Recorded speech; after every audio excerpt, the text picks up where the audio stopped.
வணக்கம் நண்பர்களே.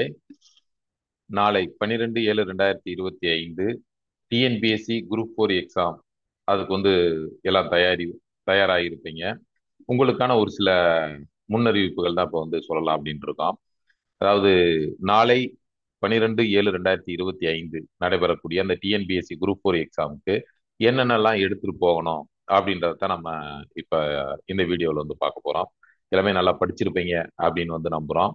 இன்னொன்று நீங்கள் நாளைக்கு போகும்போது நீங்கள் எடுத்து செல்ல வேண்டியது ஹால் டிக்கெட். உங்களுடைய ஹால் டிக்கெட் எல்லாத்தையும் எடுத்திருப்பீங்க. நுழைவுச்சீட்டு அது நீங்கள் பிளாக் அண்ட் ஒயிட்ல எடுத்திருந்தாலும் ஓகே, அல்லது கலரில் எடுத்திருந்தாலும் ஓகே. மேக்ஸிமம் எல்லாருமே கலரில் தான் எடுத்துட்டு போகிறாங்க. அது ஒன்றும் பெரிய ப்ராப்ளம் கிடையாது. கண்டிப்பாக நம்ம ஹால் டிக்கெட் எடுத்துட்டு போகணும். ஹால் டிக்கெட் எடுத்துட்டு போகணும். அதுக்கடுத்து black colour ball point pen மட்டும்தான் நம்ம பயன்படுத்தணும். அதாவது கருப்பு நிற பந்து முனை பேனா ரெண்டு கொண்டு போறது நல்லது. ஒன்று சரியா எழுதலை அப்படின்னாலும் இன்னொன்று கொண்டு போகலாம். முன்னாடி எல்லாம் பாத்தீங்களாக்கா பிளாக் அல்லது ப்ளூ பால் பாயிண்ட் பென் அப்படின்னு போட்டிருப்பாங்க. ஆனா இப்ப இரண்டுமே, அதாவது ஒன்று தான் கொண்டு போ அதாவது ஒன்று தான் நம்ம பயன்படுத்த போறோம். ஒன்று ஏதோ எழுதலை அப்படின்றதுக்காக இன்னொன்று நம்ம கொண்டு போகலாம். ஒரு அடிஷனலா கொண்டு போகலாம்.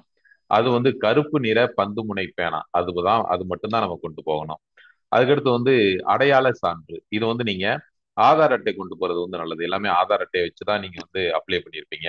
ஆதார் அட்டை கொண்டு போறது நல்லது. கடவுச்சீட்டு, பாஸ்போர்ட் அல்லது ஓட்டுநர் உரிமம், பேன் கார்டு அல்லது ஓட்டர் ஐடி, வாக்காளர் அடையாள அட்டை, அது எடுத்துட்டு வரலாம் அப்படின்னு சொல்லியிருக்காங்க. நீங்க மேக்சிமம் எல்லாத்துக்குமே ஆதார் அட்டை இருக்கும். ஆதார் அட்டை ஒரு ஜெராக்ஸும் ஒரிஜினல் அது மட்டும் நீங்க கொண்டு போனீங்களாக்கும் போதுங்க. அதுக்கடுத்து கை கடிகாரம். நீங்க வாட்ச் கட்டிட்டு போனீங்க அப்படின்னா நார்மல் வாட்சா இருக்கணும். அதுல டிஜிட்டல் வாட்ச், அந்த மாதிரி ப்ளூடூத் டிஜிட்டல் இந்த மாதிரியான வாட்ச் நாட் அலவுடு. உங்களுக்கான அந்த நேரங்கள் எல்லாமே காலில் சொல்லுவாங்க. அதனால நீங்க நார்மல் வாட்ச் கட்டிட்டு போகலாம். அல்லது வாட்சே கட்டிட்டு போகாம போனாலும் உங்களுக்கான அந்த நேரம் கரெக்டாக உங்களுக்கு அங்க இருக்கக்கூடிய அறை கண்காணிப்பாளரால் ஒரு அரை மணி நேரத்துக்கு ஒரு தடவை சொல்லுவாங்க. இல்ல இடையிலே நீங்க வேணும் அப்படின்னாலும், சார் எத்தனை டைம் என்னாச்சு அப்படின்னு கேட்டாலும் உங்களுக்கான அறிவிப்புகள் கொடுப்பாங்க. அதனால கை கடிகாரம் தேவையில்லை. அப்படியே கொண்டு போகணும் அப்படின்னா நீங்க நார்மல் வாட்ச் கொண்டு போறது நல்லதுங்க. காலையில 8:30 மணிக்கெல்லாம் நீங்க தேர்வுக்கு இப்ப தேர்வு அறைக்கு அல்லது தேர்வு கூடத்துக்கு போயிடணும். 8:30 மணிக்கு போயிடணும். மேக்சிமம் நீங்க சாப்பிட்டுட்டு போயிடுறது நல்லது. அப்படி இல்லை அப்படின்னாலும் சாப்பாடு கொண்டு போய் அங்க கூட நீங்க சாப்பிட்டுக்கறலாம். காலையில 8:30 மணிக்கெல்லாம் நீங்க அங்க போயிடணும். ஏன்னா ஒரு சில ரொம்ப மேக்சிமம் பஸ் கன்வீனியன்ட்டா இருக்கக்கூடிய பிளேஸ்ல தான் போட்டிருக்காங்க. அதனால அதை நீங்க கரெக்டா முன்கூட்டியே அறிஞ்சு நீங்க அதுக்கு கரெக்டா போயிடுறது நல்லது. இன்னொன்னு மிக முக்கியமான அறிவிப்பு. இந்த காலையில 9 மணிக்கு மேல யாராவது போனீங்க அப்படின்னா நீங்க நாட் அலவுடு. அதனால நம்ம 8:30க்குலாம் அங்க உள்ள போயிடணும். 9 மணி அப்படின்றது 9:01 அப்படின்னாலும் கேட் க்ளோஸ் பண்ணிடுவாங்க. அதுக்கடுத்து அலோவ் பண்ண மாட்டாங்க. பார்த்தோமாக நாளைக்கு அந்த டிவியில நிறைய நியூஸ் அங்கங்க வந்துகிட்டு இருக்கோம். நிறைய பேர்த்த அலோவ் பண்ணல, எக்ஸாம் காலுக்கு அலோவ் பண்ணல அப்படின்வாங்க. ஏன்னா அவங்க தாமதமாக போயிருப்பாங்க, 9 மணிக்கு மேல போயிருப்பாங்க. அதனால அவங்க அலோவ் பண்ணியிருக்க மாட்டாங்க. அதனால நம்ம 9 மணிக்கு முன்னால போயிடணும். முடிந்தளவு 8:30ல இருந்து ஒரு 8:45 நீங்க போயிட்டீங்க அப்படின்னா நல்லது. அதுக்கடுத்து போகும்போது நீங்களா ஒரு செக்அப் பண்ணிக்கங்க. எதுவுமே ஒரு படிச்ச பேப்பர், ஏதாவது துண்டு பேப்பர்லாம் இல்லாத அளவுக்கு பார்த்துக்கங்க. அதுக்கடுத்து நீங்க எழுதக்கூடிய அந்த எக்ஸாம் சென்டர்ல முன்னாடியே ஒட்டியிருப்பாங்க. அந்த நம்பர் எந்தெந்த நம்பருக்கு எந்தெந்த ஹால் அப்படின்றது அறை ஒதுக்கீடு கரெக்டா பிளான் பண்ணி கொடுத்துருப்பாங்க. நீங்க அந்த மாதிரி அந்த அறையில போயிடலாம். போய் நீங்க அமர்ந்து எழுதலாம்.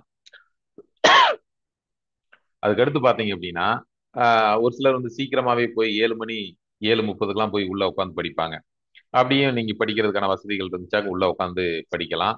அதுக்கடுத்து படிச்சு முடிச்சுட்டு உங்களுடைய திங்ஸ், புக்ஸ், நோட்டு இது எல்லாத்தையுமே தனியா ஒரு ரூம் அலாட் பண்ணியிருப்பாங்க. அந்த ரூம்ல உங்களுடைய தனிப்பட்ட அந்த பாதுகாப்புல வச்சுக்கிறணும். அங்கேயே வச்சு க்ளோஸ் பண்ணிடுவாங்க.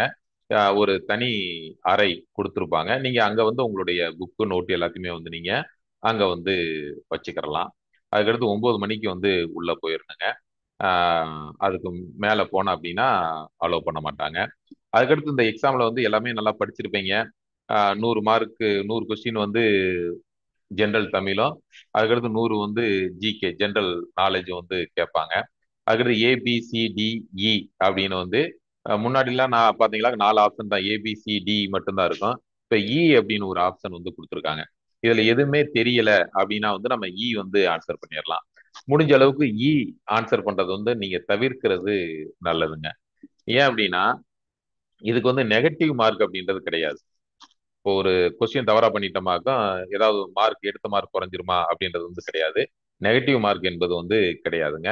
அதனால வந்து நீங்க இ ஆப்ஷனை வந்து சேட் பண்றது வந்து தவிர்ப்பது வந்து நல்லது. அதுக்கடுத்து பாத்தீங்களாக்கா ஒரே ஒரு கொஸ்டின் இப்போ 5வது கொஸ்டின் இருக்குன்னா 5வது கொஸ்டின்ல ஏபிசிடிஇன்னு இருக்கும். நீங்க பி ஆன்சர் பண்ணிடுறீங்க. தவறுதலா 5வது கொஸ்டினுக்கு ஆன்சர் பண்ணிட்டு 6வது கொஸ்டின் ஆன்சர் பண்றப்ப 6வது கொஸ்டினுக்கு ஆன்சர் பண்ணாம 5வது கொஸ்டின்லயே சி வந்து ஆன்சர் பண்ணிடுறீங்க. அப்போ ஒரே கொஸ்டினுக்கு வந்து 2 இது வந்து சேட் பண்ணிட்டீங்க அப்படின்னா 0.5 வந்து மார்க் வந்து குறைப்பாங்க. நீங்க ஒன்றும் பதட்டப்பட தேவையில்லை. என்ன அப்படின்னா முடிஞ்ச அளவுக்கு வந்து அந்த மாதிரி தவறுகள் இல்லாம நீங்க ஆன்சர் பண்றது வந்து நல்லதுங்க. பொறுமையா நல்ல உங்களுக்கு நேரமே இருக்கும். நீங்க வந்து பொறுமையாக ஒவ்வொன்றையும் நீங்க படித்து பொறுமையாக ஆன்சர் பண்ணலாம். அப்படியே ஒருவேளை தவறுதலாக ஒரே கொஸ்டினுக்கு வந்து 2 ஆன்சர் பண்ணிட்டீங்க அப்படின்னாலாம் அதை வந்து அழிக்கிறதுக்கோ பிளேடு வச்சு சுரண்டுறதுக்கோ ஒயிட்னர் வைக்கிறதுக்கோ எதுக்குமே நீங்க ட்ரை பண்ணாதீங்க. முடிஞ்ச அளவுக்கு அந்த மாதிரியான இது வராத அளவுக்கு பாத்துக்கங்க. அப்படி வந்தது அப்படின்னா ஒரு 0.5 மட்டும் குறைப்பாங்க.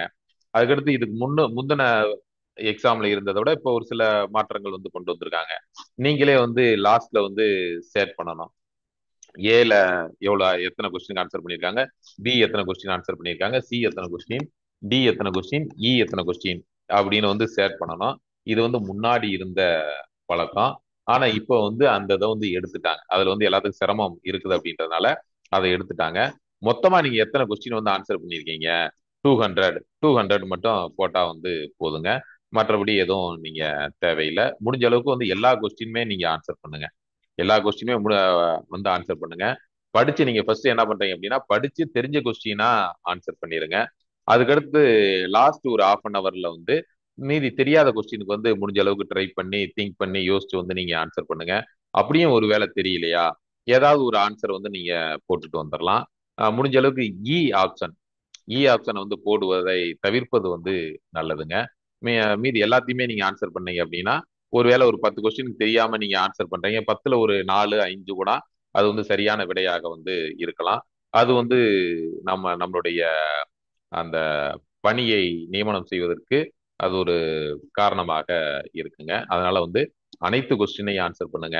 பதட்டப்படாதீங்க. எக்ஸாம் ஹாலில் போய் பதட்டப்படுறதோ அந்த மாதிரி எதுவுமே இருக்க வேண்டாம். நீங்க மாட்டில் ஃப்ரீயா உட்காந்து நீங்க எக்ஸாம் வந்து எழுதலாம். நல்ல பிளான் பண்ணி ஹால் எல்லாமே அலாட் பண்ணியிருப்பாங்க. அதனால வந்து நீங்க எந்த ஒரு பதட்டமும் வந்து உங்களுக்கு தேவையில்லை. ஹால் டிக்கெட், கருப்பு பந்துமுனை பேனா, அடையாள சான்ற ஆதார் அட்டை நகல், இது மட்டும் மெயினுங்க.